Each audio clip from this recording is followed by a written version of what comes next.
Hello everyone and welcome to this video. आज के इस वीडियो में हम डिस्कस करने वाले कोड फोर्सेस अराउंड 764 डिवीजन 3 का first problem that is +1 on the subset. Also before moving on make sure you like the video and subscribe to the channel for more such amazing videos. So as always, let's start by understanding the question. +1 on the subset. Polycarp got an array of integers a1, a2 up to an as a gift. Now he wants to perform certain number of operations, possibly 0, so that all the elements of the array becomes the same. That is a1 equals to a2 up to equals to an. क्या बोला गया है कि Polycarp के पास एक array है a जिसकी size है n, मतलब इसमें एलिमेंट्स है a1 a2 up to an। अब इस एरे पे पॉलीकार्प को कुछ नंबर ऑफ ऑपरेशंस करने हैं, कितने वो कुछ उसमें बाउंड्री नहीं दी गई है, certain number of operations possibly 0 such that वो ऑपरेशंस परफॉर्म करने के बाद इस एरे के सारे एलिमेंट्स इक्वल हो, मतलब कि a1 equals to a2 up to equals to an-1 equals to an। ठीक है, ओके। फिर नीचे ऑपरेशन की डेफिनेशन दी गई है। In one operation he can take some indices of the array and increase the elements of the array at those indices by 1। ठीक है, क्या बोला गया है कि एक ऑपरेशन में, इन वन ऑपरेशन, पॉलीकार्प क्या कर सकता है, उस एरे के कुछ इंडाइसिस सिलेक्ट कर सकता है। ठीक है, सिलेक्ट सम इंडाइसिस, और इन इंडाइसिस पे सभी एलिमेंट्स की वैल्यू 1 से इंक्रीज कर दो, मतलब ai equals to ai plus 1। अब कौन से इंडाइसिस सिलेक्ट करने हैं, कितने करने, कुछ रिस्ट्रिक्शन नहीं है, so we can select any number of indices. ठीक है, फिर नीचे एग्जांपल दिया गया है कि एक एरे दिया गया है और कुछ इंडाइसिस को हम सिलेक्ट करके उनकी वैल्यू 1 से बढ़ाते हैं। ठीक है, what is the minimum number of operations it can take so that all the elements of the array become equal to each other, that is a1 equal to a2 up to an। ठीक है, तो इस array में अगर हमें सभी के सभी एलिमेंट्स इक्वल चाहिए और एक ऑपरेशन में हम कुछ इंडाइसिस सिलेक्ट करके उनकी सभी इंडाइसिस को, मतलब जितने हमने सिलेक्ट किए हैं उनकी वैल्यू एक ऑपरेशन में हम बाय 1 इंक्रीज कर सकते हैं, तो हमें पूछा गया है कि मिनिमम नंबर ऑफ ऑपरेशंस कितने करने पड़ेंगे सच दैट एरे के सारे एलिमेंट्स इक्वल हो जाए। इनपुट किस तरह से, सबसे पहली लाइन में नंबर ऑफ टेस्ट केसेस, फिर सभी टेस्ट केस में फर्स्ट लाइन में है n that is number of elements, और सेकंड लाइन में है a1 a2 up to an that is the elements of the array. ठीक है, so I hope question clear हो गया। अब इसके कंसेप्ट एंड इम्प्लीमेंटेशन पे मूव करते हैं। सो आई होप कि आपको इस लेक्चर में अभी तक सब कुछ समझ में आ रहा होगा। यहाँ पर मैं एक छोटा सा ब्रेक लेकर आपको न्यूटन स्कूल के बारे में बताना चाहता हूँ, जो कि ऐसे ऑसम लेक्चर्स आप तक पहुँचा रहा है। न्यूटन स्कूल बेसिकली एक ऑनलाइन लर्निंग प्लेटफॉर्म है, जिनके फुल स्टैक डेवलपमेंट कोर्स में एनरोल करके आप अपनी ड्रीम जॉब पा सकते हैं। ऑल्सो बेस्ट पार्ट ये है कि आपको प्लेसमेंट लगने तक कोई भी फीस पे नहीं करनी है। यहाँ पर आपको live classes, industry projects, mock interviews, personal mentoring जैसे अमेजिंग बेनिफिट्स भी मिलेंगे।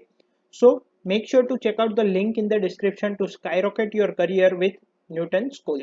Also guys, registrations for Newton School's January batch for full stack development courses are open. Make sure you click on the link in the description and register yourself if you want to become a rockstar developer. सो अब अगर यहाँ concept की बात करें, तो अगर हमें minimum number of operations में सभी एरे एलिमेंट्स को इक्वल करना है और एक एरे ऑपरेशन में हम उस एरे के कुछ इंडाइसिस को सिलेक्ट करके, बेसिकली कोई एक सबसेट को सिलेक्ट करके सभी एलिमेंट्स की वैल्यू अगर 1 से इंक्रीज कर सकते हैं, तो पहली बात तो ये समझ में आ रही है कि जो फाइनल वैल्यू होगी सभी के सभी एलिमेंट्स की, वो जितनी लो होगी उतना बेटर है। फॉर एग्जांपल, अगर मेरे एलिमेंट्स हैं 2, 4 और 5, तो अगर मैं चाहूँ कि सभी के सभी एलिमेंट्स को मैं 7 के बराबर कर दूँ, ठीक है, तो मुझे कुछ नंबर ऑफ ऑपरेशंस करने पड़ेंगे। लेकिन अगर मैं चाहूँ कि मिनिमम हम किसके बराबर कर सकते हैं, तो इस एरे का जो मैक्सिमम है वहां तक तो सभी वैल्यूज को ले ही जाना पड़ेगा, क्योंकि हम वैल्यूज इंक्रीज कर सकते हैं, डिक्रीज नहीं कर सकते। तो मिनिमम हम सभी के सभी एलिमेंट्स को 5 तक ले जा सकते हैं। सो अगर हमें 5 तक ले जाना है तो डेफिनेटली उसमें कम नंबर ऑफ ऑपरेशंस लगेंगे एज कम्पेयर टू 7। तो पहला कंसेप्ट तो ये है कि हमें सभी के सभी एलिमेंट्स को, जो मैक्सिमम एलिमेंट है एरे का, उसके बराबर करना है। ठीक है, फर्स्ट थिंग। सेकेंड थिंग, कितने नंबर ऑफ ऑपरेशंस लगेंगे, अगर हम इसके बारे में सोचें, तो अगर मुझे सभी के सभी एरे एलिमेंट्स को मैक्सिमम के बराबर करना है, तो बीच में जैसे जैसे एलिमेंट्स उसके बराबर होते जाएंगे मैं उनको कंसीडर करना बंद कर दूंगा। फॉर एग्जाम्पल, अगर क्योंकि मिनिमम नंबर ऑफ ऑपरेशंस में चाहिए। अगर इस एरे को मुझे इक्वल करना है तो मिनिमम तीनों को 5 के बराबर करना पड़ेगा। तो मैं क्या करूंगा, पहले तो इन दोनों इंडाइसिस को सिलेक्ट करूंगा, फिर एक से बढ़ा दूंगा वैल्यू, मतलब एक ऑपरेशन में इसकी वैल्यू हो जाएगी 3, इसकी 5, इसकी 5। अब इसमें भी कुछ चेंज करने की ज़रूरत नहीं है। अब सिर्फ इस इंडेक्स की वैल्यू को मैं 1 से इंक्रीज करूंगा, ये एज इट इज रहेगा। अब वापस इसको मैं 1 से इंक्रीज करूंगा और ये तीनों के तीनों इक्वल हो गए। कितने नंबर ऑफ ऑपरेशंस लगे, 3। ठीक है, तो बेसिकली अब मान लो इसमें और एक एलिमेंट होता 3, ठीक है, तो हम क्या करते, 2, 4 और 3 तीनों को फर्स्ट स्टेप में बढ़ाते तो ये हो जाता 4। फिर सेकंड स्टेप में इसको और इसको बढ़ाते, इसको छोड़ देते, ये हो जाता 5। अब इसको भी कुछ नहीं करते क्योंकि ये सब 5 के बराबर हो गए। तो जैसे जैसे एलिमेंट्स मैक्सिमम एलिमेंट के बराबर होते जाएंगे हम उनको इग्नोर करते जाएंगे। सो बेसिकली हम ये कह सकते हैं कि जो मिनिमम एलिमेंट है एरे का, वो जब तक मैक्सिमम एलिमेंट के बराबर नहीं हो जाता उतने मिनिमम नंबर ऑफ ऑपरेशंस हमें करने पड़ेंगे। ठीक है, सो आई होप आपको कंसेप्ट क्लियर हो गया। इसको इंप्लीमेंट कैसे करेंगे, हम एक मैक्सिमम एलिमेंट ले लेते हैं, एक मिनिमम एलिमेंट ले लेते हैं। ये एम आई है, उसमें एरे का मिनिमम एलिमेंट स्टोर होगा, इसमें मैक्सिमम एलिमेंट स्टोर होगा। पहले दोनों को फर्स्ट एलिमेंट के बराबर कर देते हैं।